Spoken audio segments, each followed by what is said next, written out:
நம்முடைய வாழ்வினுடைய ஒவ்வொரு பகுதிகளிலும் அவரை உறுதியாய் பற்றி கொண்டிருக்கிற ஒரு மனது நமக்கு தேவைப்படுகிறது. நீங்கள் உலகத்திலேயே ஒரு மோசமான செய்திகள் நீங்கள் கேள்விப்படலாம். அப்பொழுது உங்களுடைய மனநிலை எப்படி இருக்கிறது? அப்போ ஒரு மனநிலை இருக்கு தெரியுங்களா?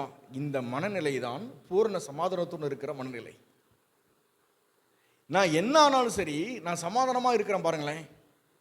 நீங்கள் துர்செய்தியை கேட்டாலும் கூட உங்களுடைய பூர்ணமான அந்த ஹார்ட் இருக்கு தெரியுங்களா? அந்த ஹார்ட் வந்து எப்பொழுதும் ஒரு பூர்ண சமாதானத்துடன் இருக்க வேண்டும். நீங்கள் சமாதானத்தை பெறுகிறவர்கள் அல்ல, நீங்கள் சமாதானத்தை கொடுக்கிறவர்கள். நல்லா புரிஞ்சுக்கோங்க.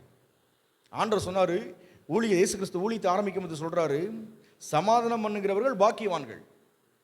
சமாதானம் பண்ணுகிறவர்கள் யார் பண்றான்? அவர் விசுவாசிக்கிறவங்களுக்குள்ள சமாதானத்தை ஆண்டவர் தர்றாரு. இப்போ நம்ம எல்லாம் சேர்ந்து நான் சமாதானத்தை பெற்றுக்கொள்ளுகிறவர்களா அல்லது கொடுக்கிறவர்களா? நான் வாங்குறவனா கொடுக்கிறவனா? இப்போ சமாதானத்தை நான் கொடுக்கிற இடத்துல நான் இருக்கிறேன்.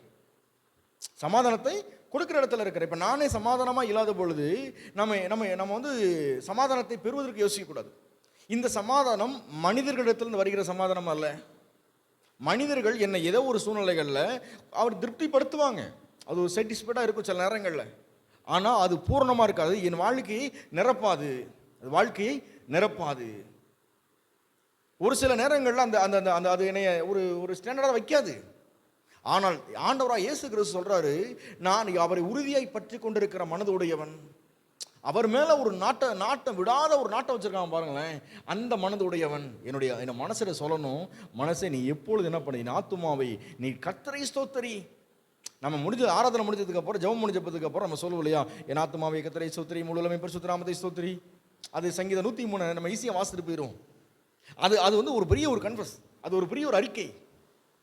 அது ஆத்துமாட்ட சொல்றோம், என் ஆத்துமாவே நீ என்ன பண்ணு, கர்த்தரை ஸ்தோத்திரி, அவரை மட்டும் நீ பிடிச்சுக்கோ.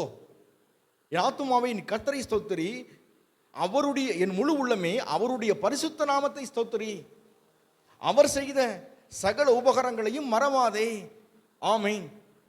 அப்படின்னா அது அப்படி ஆகட்டும் என்று சொல்லி ஆமீன் ஆமீன் அப்படி சொல்றோம். அப்படி ஆகட்டும் என்று சொல்றோம்.